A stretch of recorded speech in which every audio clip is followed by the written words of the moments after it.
Friends, welcome again. आज के video में हम देखेंगे व्हाट इज 3D ट्रांसफॉर्मेशन। इससे पहले आपको 2D ट्रांसफॉर्मेशन क्लियर होना जरूरी है, इसलिए मेरी रिक्वेस्ट है कि आप 2D ट्रांसफॉर्मेशन के सारे वीडियोस पहले देख लीजिए। उसके बाद अगर आप ये देखेंगे तो आपको बहुत अच्छे से समझ में आ जाएगा।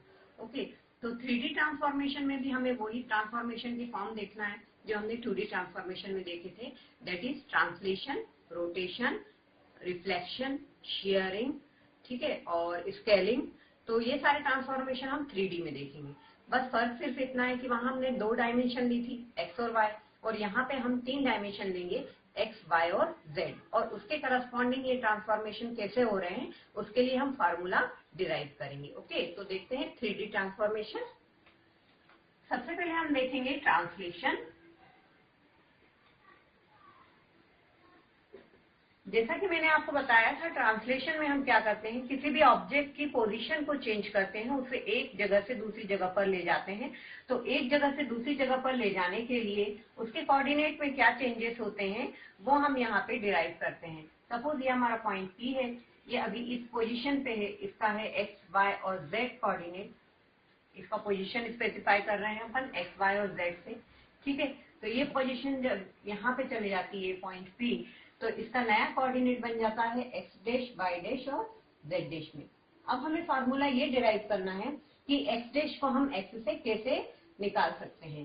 तो हम क्या करते हैं, जनरली जो ट्रांसलेशन में हम क्या करते हैं कि एक्स डैश जो हमारा नया कोऑर्डिनेट होता है वो होता है ये अपना पुराना कोऑर्डिनेट प्लस उसने एक्स डायरेक्शन में कितना विस्थापित हुआ है, कितना उसमें डिस्प्लेसमेंट हुआ है, वो हम यहाँ पे tx से डिनोट करते हैं और उसको यहाँ पे ऐड कर देते हैं। तो x प्लस tx, x पुराना कोऑर्डिनेट और जितना उसने विस्थापित हुआ है x दिशा में, tx से उसे रिप्रेजेंट करके यहाँ पे उसे प्लस कर देंगे, ठीक है। अब y डैश क्या हो जाता है सॉरी, y डैश जो हो जाता है y प्लस टी वाई की दिशा में विस्थापन, और z dash equal to z plus T Z, मतलब कि z की दिशा में उसने कितनी दूरी चली है या कितना विस्थापित हुआ है वो टी जेड से रिप्रेजेंट करते हैं। ओके, तो हमारा ये नया कोऑर्डिनेट है एक्स डैश, उसका संबंध पुराने कोऑर्डिनेट से क्या है, एक्स प्लस टी एक्स।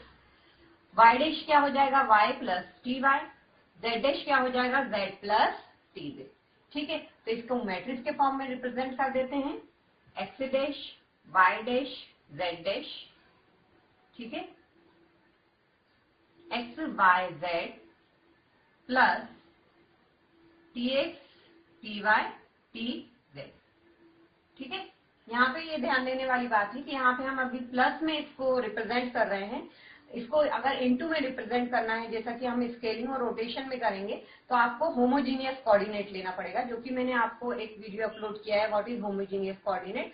तो आप उसको देखेंगे तो इसको भी आप होमोजीनियस कोऑर्डिनेट में एक वेरिएबल और लेके इसको आप कन्वर्ट कर पाएंगे मल्टीप्लीकेशन के फॉर्म में। क्योंकि हम यहाँ प्लस के फॉर्म में कर रहे हैं तो यहाँ मैट्रिक्स का प्लस एडिशन कैसे होता है, एक्स प्लस टी एक्स इस कॉलम का इस कॉलम के साथ, y प्लस टी वाई और z प्लस टी जेड, ठीक है। तो हमें ये मिल जाता है कि x dash equal to x plus T x, Y dash equal to y plus T y, z dash equal to z plus T z. तो ये इसका मैट्रिक्स रिप्रेजेंटेशन है और ये इसका फार्मूला है। तो आपको ट्रांसलेशन अच्छे से समझ में आ गया। अब अपन देखते हैं rotation. Okay, now rotation. Rotation में हमें क्या चाहिए, हमें रोटेट करना है, तो हम किसी ना किसी एक्सिस के अबाउट रोटेट करेंगे। तो यहाँ पे हमें 3 डायमेंशनल रोटेशन देखना है, तो यहाँ हम एक एक एक्सिस के थ्रू रोटेशन करेंगे, ठीक है। एक बार एक्स के, एक बार वाई के और एक बार जेड के थ्रू रोटेट करेंगे। और किस एंगल से रोटेट करेंगे वो एंगल हम ले रहे हैं थीटा, ठीक है। तो देखते हैं 3 टाइप के रोटेशन हो जाएंगे, यहाँ पे इसके सब टाइप हो जाएंगे। Rotation about, rotation about Z axis. सबसे पहले हम देखना है रोटेशन अबाउट जेड एक्सिस, ठीक है। तो रोटेशन अबाउट जेड एक्सिस में सपोज ये एक्स है, ये वाई है और ये जेड है। अब मैं क्या कर रही हूँ, कोई ऑब्जेक्ट यहाँ पे रखा हुआ है, उसको मैं इस तरीके से रोटेट कर रही हूँ, ठीक है। तो यहाँ पे क्या हो रहा है कि वो जेड एक्सिस के अबाउट एंटी क्लॉकवाइज चल रहा है। तो एंटी क्लॉकवाइज रोटेट होने में हम क्या ले रहे हैं, एंगल थीटा। यदि आप क्लॉकवाइज लेना चाहते हैं तो आपको लेना पड़ेगा माइनस थीटा। ठीक है, हम एंटी क्लॉकवाइज, जैसे कि हमने 2D में देखा था एंटी क्लॉकवाइज लेते हैं, तो इस बार भी हम एंटी क्लॉकवाइज लेते हैं और उसे रिप्रेजेंट करेंगे एंगल थीटा से। ठीक है, तो ये जो हमारा पी है वो यहाँ पे रोटेट होके किस एंगल से, थीटा से रोटेट होके कहाँ आ जाता है, यहाँ पे आ जाता है। ठीक है, तो जब वो z एक्सिस के थ्रू रोटेट हो रहा है, तो हम क्या देख रहे हैं कि जब वो z एक्सिस के थ्रू रोटेट हो रहा है तो उसके z कोऑर्डिनेट में कोई चेंज नहीं होगा। मतलब ये जो इसका x, y और z पुराना कोऑर्डिनेट है और ये x dash, y dash, z dash यदि ये नया कोऑर्डिनेट है तो z डैश क्या हो जाएगा, z, क्योंकि वो z एक्सिस के थ्रू रोटेट हो रहा है थीटा एंगल से, तो z dash equal to z हो जाएगा। और इस z के बाद x और y को देख लेते हैं क्या होगा। x हो जाएगा x cos theta minus y sin theta और y हो जाएगा x sin theta plus y cos theta. ये फार्मूला कैसे आया है, ये फार्मूला कैसे आया है, ये आपको 2D रोटेशन ट्रांसफॉर्मेशन जो मैंने अपलोड किया है उसमें मैंने इस फॉर्मूले को निकाल के बताया है। तो मेरी रिक्वेस्ट है कि आप 2D रोटेशन ट्रांसफॉर्मेशन को जरूर देखें, तो आपको ये समझ में आ जाएगा ये फॉर्मूला मैंने कैसे डिराइव किया है। ठीक है, तो ये x डैश अपना क्या हो जाएगा, x cos theta minus y sin theta, और y डैश क्या हो जाएगा, x sin theta plus y cos theta. हमें साइक्लिक ऑर्डर में चलना है, जैसे x y z, तो x के बाद क्या आता है y, तो मतलब जो हमारा फार्मूला शुरू होगा वो y से शुरू होगा। y के बाद क्या आता है z, तो y अगर y एक्सिस के थ्रू रोटेट करेंगे तो हमारा फार्मूला z से शुरू होगा, और z के बाद फिर से क्या आ जाता है x, तो z एक्सिस के थ्रू रोटेट करेंगे तो हमारा फार्मूला जो है वो x से शुरू होगा। ये याद करने की थोड़ी सी ट्रिक है जो आपको हेल्प करेगी इस फॉर्मूले को याद करने में।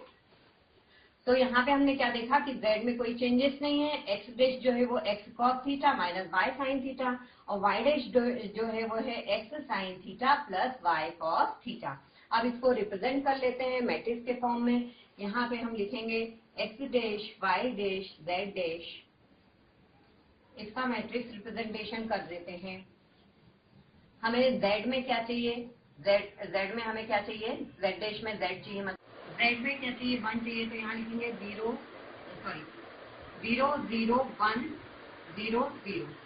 ठीक है, और यहाँ लिखेंगे cos theta minus sine theta और साइन थीटा और cos थीटा।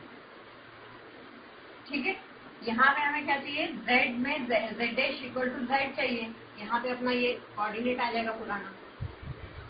तो हमें क्या चाहिए, z में 1 चाहिए ताकि z हमें मिल सके। तो हम यहाँ क्या कर लेंगे कि ये वाली z का जो कॉलम है और z की जो रो है उसमें 1 लिख लेंगे, और ये वाला जो रिप्रेजेंटेशन है cos theta minus sine theta cos theta ये यहाँ पे लिख लेंगे। इसको आप एक बार मैट्रिक्स मल्टीप्लिकेशन करके देख सकते हैं कि यही फार्मूला आ रहा है या नहीं। तो हम बिल्कुल सही कर रहे हैं। यहाँ पे एक बार दिखा देती हूँ मैं, cos थीटा इंटू एक्स क्या हो जाएगा, x cos थीटा। कैसे मल्टीप्लिकेशन करते हैं, पहले इस रो का इस पूरे कॉलम में। ठीक है, तो x cos theta minus sine theta into y plus 0 into z। ठीक है, यहाँ पे हो जाएगा sine theta x sine theta y cos theta. ठीक है, और 0 इंटू z। यहाँ पे क्या हो जाएगा, 0 इंटू x, 0 इंटू y और 1 इंटू z। तो ये क्या मिल गया हमें, ये मिल गया हमें x cos थीटा, यहाँ लिख लेते हैं x cos theta minus sine theta y minus y sign theta plus 0 into z मतलब 0। ठीक है, x sine theta plus y cos theta, और यहाँ पे क्या मिल गया फिर z। देखिए आप, ये x डैश की वैल्यू हमें क्या मिल गई, x cos theta minus y sin theta, x cos theta minus y sin theta. y dash की वैल्यू हमें क्या मिल गई, x sin theta plus y cos theta, x sin theta plus y cos theta. और z dash की value हमें क्या मिल गई, z dash की वैल्यू हमें क्या मिल गई, z। मतलब हमने जो मैट्रिक्स रिप्रेजेंटेशन किया है वो बिल्कुल सही किया है। ठीक है, अब हम देखते हैं रोटेशन अबाउट एक्स एक्सिस। तो अब अपन देखेंगे कि रोटेशन अबाउट एक्स एक्सिस। ठीक है, तो ये हमारा दूसरा पॉइंट हो जाएगा, rotation about x axis. Rotation का दूसरा फॉर्म, यहाँ पे अपना कोऑर्डिनेट सिस्टम अपन बना लेते हैं, एक्स वाई जेड। अब हमारा ये पॉइंट P है जिसका कोऑर्डिनेट है एक्स वाई जेड। इसको हम एंटी क्लॉकवाइज रोटेट करके कहाँ ले जा रहे हैं, इस तरफ थ्रू एक्स एक्सिस, जिसमें नया इसका पोजीशन हो जाएगा एक्स डैश वाई डैश और जेड डैश।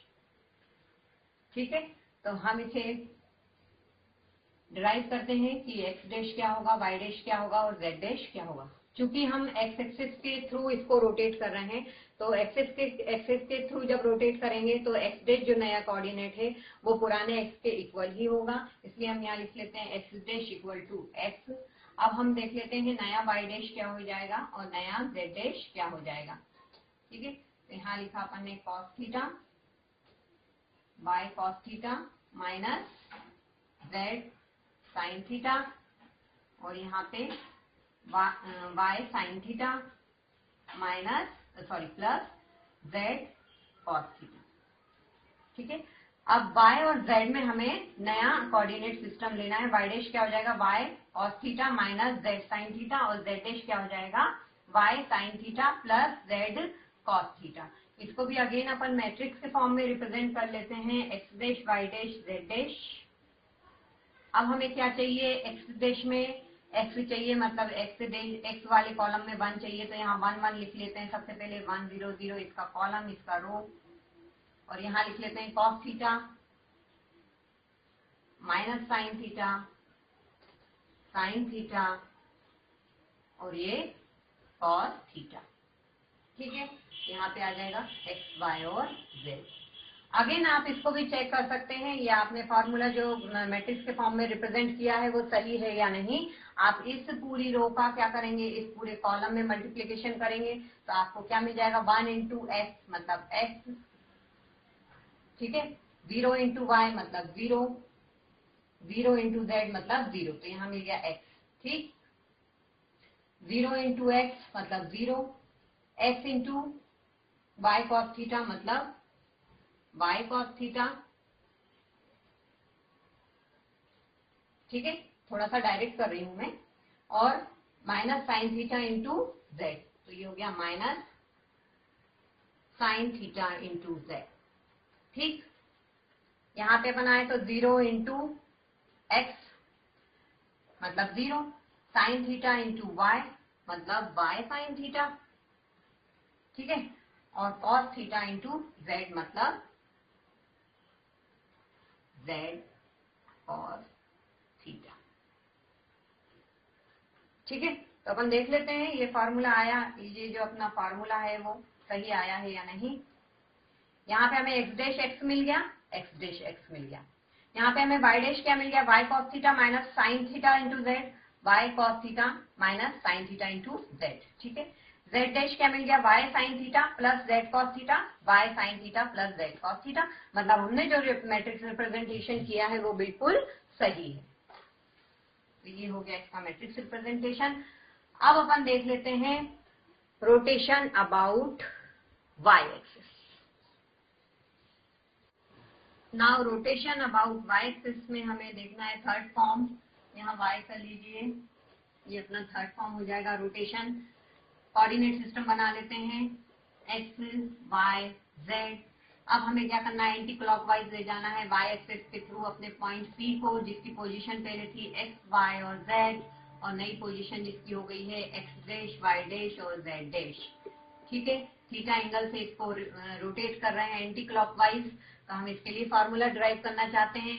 अगेन हम वाई डैश के थ्रू रोटेट कर रहे हैं, तो वाई के थ्रू रोटेट कर रहे हैं, तो वाई डैश क्या हो जाएगा, वाई हो जाएगा, जो पुराना वाई था वही। ठीक है, और अब हमें निकालना है नया एक्स डैश और नया जेड डैश। तो हमारा नया कोऑर्डिनेट एक्स डैश क्या हो जाएगा। ठीक है, जैसा कि मैंने आपको बताया था x Y z cyclic order में आप चलते हैं। आप वाई को ले रहे हैं तो आप जेड से स्टार्ट करेंगे, तो आप स्टार्ट करें Z cos theta sorry z से स्टार्ट करेंगे, मतलब यहाँ पे z डैश लिखेंगे। यहाँ हो जाएगा z cos theta minus x sin theta, ठीक है। और x डैश जो हो जाएगा वो हो जाएगा z sin theta plus x cos theta, ठीक है। cos theta minus sin theta, sin theta cos theta, सही है। इसको रिप्रेजेंट कर लेंगे मैट्रिक्स के फॉर्म में, x dash y dash z dash equal to, अब हमें क्या चाहिए, y dash equal to y, मतलब y का जो मैट्रिक्स है उसमें 1 चाहिए। तो हम सबसे पहले y के कॉलम और y के रो में 1 लिख लेते हैं, ठीक है। तो हमारा ये हो गया y का कॉलम, यहाँ y बीच में 1 लिख लेते हैं, ठीक। और यहाँ पे 0, यहाँ पे 0, यहाँ पे 0, यहाँ पे 0, ठीक है। ये याद रखने की बहुत अच्छी ट्रिक है। तो यहाँ लिख लेते हैं 1 x y और z। अब हमें इसको लिखना है मैट्रिक्स के फॉर्म में, cos थीटा sin थीटा। तो अब हम y एक्सिस के थ्रू कर रहे हैं, तो आप ऐसा लिखेंगे cos theta minus sin theta, यहाँ पे cos थीटा आ जाएगा, y एक्सिस के थ्रू y में लिख लेंगे इसको sin थीटा, ठीक है। और यहाँ पे आ जाएगा sin थीटा cos थीटा। इसका फिर मैट्रिक्स मल्टीप्लिकेशन करके देख लेते हैं सही आ रहा है या नहीं। यहाँ पे ये पूरे कॉलम का, सॉरी रो का इस पूरे कॉलम के साथ हो जाएगा। तो ये x cos theta 0 into y नहीं लिखते, 0 हो जाएगा, ठीक है। फिर z sin थीटा, ठीक है। यहाँ पे 0 into x 0, 1 into y 1 into y y और 0 इंटू जेड 0, ठीक है। तो यहाँ आया फिर y, फिर यहाँ पे क्या आ जाएगा माइनस x sin थीटा, ठीक है। और 0 इंटू वाई 0 और cos थीटा इंटू z। तो यह मतलब z cos theta, x dash y dash z dash. तो x डैश क्या आया, x cos theta plus z sin theta, x dash क्या आया, x cos theta plus z sin theta, ठीक है। और z डैश y डैश क्या आया, y डैश क्या आया, y। z डैश क्या आया, minus x sin theta plus z cos theta, minus x sin theta plus z cos theta, ठीक है। मतलब जो हमने मैट्रिक्स रिप्रेजेंटेशन किया है वो बिल्कुल सही है। तो इस तरीके से हमने रोटेशन तीनों देख लिए, rotation about z axis, rotation about x axis और रोटेशन अबाउट y एक्सिस, ठीक है। तो ये रोटेशन कंप्लीट होता है यहाँ पे। नाउ अब हम देखेंगे ट्रांसफॉर्मेशन का तीसरा फॉर्म, स्केलिंग। तो जैसा कि मैंने आपको बताया था, स्केलिंग में हम क्या करते हैं, ऑब्जेक्ट के साइज को जो है चेंज करते हैं, ठीक है, या बड़ा करेंगे या छोटा करेंगे, ठीक है। तो जब हम 3D में ऑब्जेक्ट के साइज को चेंज करेंगे, ठीक, इसके साइज को चेंज करके सपोज हमने ये कर दिया 3D में, ठीक है। तो हम क्या करेंगे, हमने x, y और z तीनों डायरेक्शन में उसके साइज को चेंज किया है, किस फैक्टर से, sx, sy और sz से, ठीक है। तो ये तीनों क्या हो जाएंगे, हमारे स्केलिंग फैक्टर हो जाएंगे। तो हमारा जो ये सपोज इसके कोऑर्डिनेट पहले थे x, y, z और बाद के कोऑर्डिनेट हैं x dash, y dash, z dash. तो इसमें क्या रिलेशन हो जाएगा, x इक्वल टू हो जाएगा, sorry x dash equal to हो जाएगा x into S x, Y dash equal to हो जाएगा y इंटू एस वाई और z डैश इक्वल टू हो जाएगा z इंटू एस जेड, ठीक है। तो मतलब किस डायरेक्शन में किस फैक्टर से आपने उस साइज को चेंज किया है, वो आपका जो फैक्टर है वो इसमें मल्टीप्लाई हो जाएगा। तो हमें पुराना जो नया कोऑर्डिनेट है वो करस्पॉन्डिंग उसके मिल जाएगा, x dash equal to x into S x, y dash equal to y into S y, z dash equal to z into S z, ठीक है। इसको मैट्रिक्स के फॉर्म में रिप्रेजेंट कर लेते हैं, x dash, y dash, z dash, ठीक है। ये हो जाएगा s x, s y, s z, diagonal में लेना है आपको।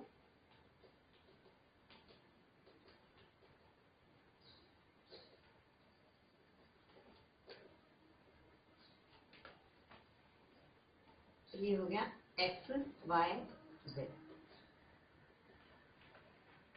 ठीक है। तो इसको हमने मैट्रिक्स के फॉर्म में रिप्रेजेंट कर लिया। चाहे तो आप मैट्रिक्स मल्टीप्लीकेशन करके देख लेते हैं कि ये x into S x, Y into S Y, Z into S Z आ रहा है या नहीं। तो एस एक्स इंटू एक्स क्या हो गया, ठीक है, प्लस 0 इंटू वाई, तो 0, प्लस 0 इंटू जेड, ठीक है, तो 0, है ना। तो ये आ गया अपना पहला। दूसरा क्या आ जाएगा, 0 into x plus f y into y plus 0 into z. तीसरा क्या आ जाएगा column, 0 into x plus 0 into y plus s z into z, s z into z. तो ये क्या आया, ये तो एस एक्स इंटू एक्स, ये वाली सारी 0 में मल्टीप्लाई हो रहा है तो ये 0 हो जाएगा, तो ये आ गया एस एक्स इंटू एक्स, ठीक है। इसी के इक्विवेलेंट लिख लेते हैं यहाँ पर एस एक्स, ठीक है। ये 0 तो क्या आया, s y into S x into x, s y into y, ठीक है। और ये 0 तो ये क्या आया, S z into z.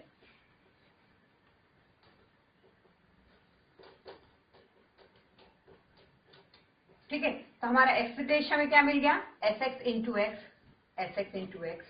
Y dash क्या मिल गया, s y into y, s y into y. Z dash क्या मिल गया, s z into z, s z into z. तो ये हुआ अपना 3D ट्रांसफॉर्मेशन का स्केलिंग कंप्लीट, ठीक है।